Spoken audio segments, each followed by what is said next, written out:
Assalomu alaykum muhtaram kuzatuvchim. Omonat dunyoda omonmisiz? Charchab qolmayapsizmi? Sog'ligingiz yaxshimi eng asosiysi? Birinchi o'rinda sog'lig'ingizga e'tibor bering. Salomat bo'lsangiz, keyin hamma ish bo'laveradi. Sog'lig'ingiz yaxshi bo'lmasa, hech qanaqa ko'ngilga hech narsa sig'maydi demoqchiman. Qarang, hozir men nimani aytmoqchiman? Mana 2022-yilda berkitgan meni mana oddiy rezbali qopqoq deymiz, ya'ni o'zbekchasini nima qilib yuboraman, xudo xolasa, men tarjimasiga kirmadim. Shu rezbali qopqoq deb o'rganib qolganmizda, burama qopqoq deylikmi, osongina burama degan bo'laversa kerak a.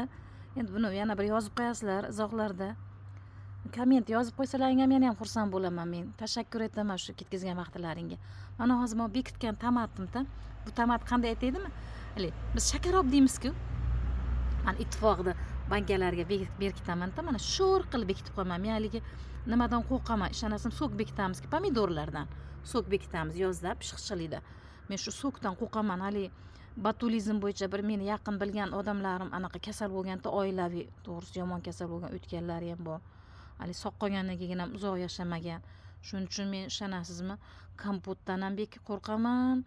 Keyin mana u pomidorlarni shu nimada berkitishdan ham qo'rqaman. Hali 3 litrli, 2 litrli, 1 litrli bankaga bo'lsa ham sokdan qo'rqaman demoqchiman. Kompotdan ham qo'rqaman. Chunki o'zim oshqozonimga bilintirganda men ta'sirchan biluvchan, shuning uchun ko'p kasal bo'lganman. Hali kasal emas. Tabib emas. Boshidan o'tkazgan tabib deydi-ku, shunga o'xshab men qo'rqaman demoqchiman. Sizlarga mana tomatni oddiy mana ittifoq bankaga sho'r qilib bekitib qo'yganman. Tomatamki bu shakarop, hali sho'rgina qilib turib pomidor pripravalarni qo'shib turib, nima yo'q ama. Bolgarskiy anaqa narsalar yo'q menimcha. Yo'q, bor ekan bolgarskiy, uzr so'rayman, bor ekan, chunki 3 yil oldin bekitgan narsamda 2022da bekitganman. Mana hozir ko'katlarda ham solgan ekanman, nimalarda rayhonlar solganman, ukruplar solgandim adashmasam. Shuni mana bekitganman, hech narsa bo'lgan yo'q. Mana hozir ovqatga sho'r qilganman-da, ovqatga tuz solishingiz keragi yo'q. Suyuq ovqatga ham qo'yroqga. Mana endi anjirni varenyasi otamning eshigida berkitganman buni, otamning anjiridan. Umrlarini uzun, Alloh rizqlarini Alloh ziyoda qilsin, duo qilib qo'yasizlar otamni ham. Mana hozir qarang, rezbali bankaga bekitganman-da mana.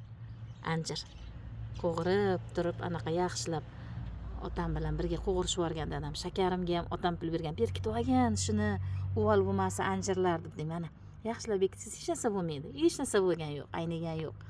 Alloh hammamizga shifo bersin, kasal bo'lmaylik hech kim.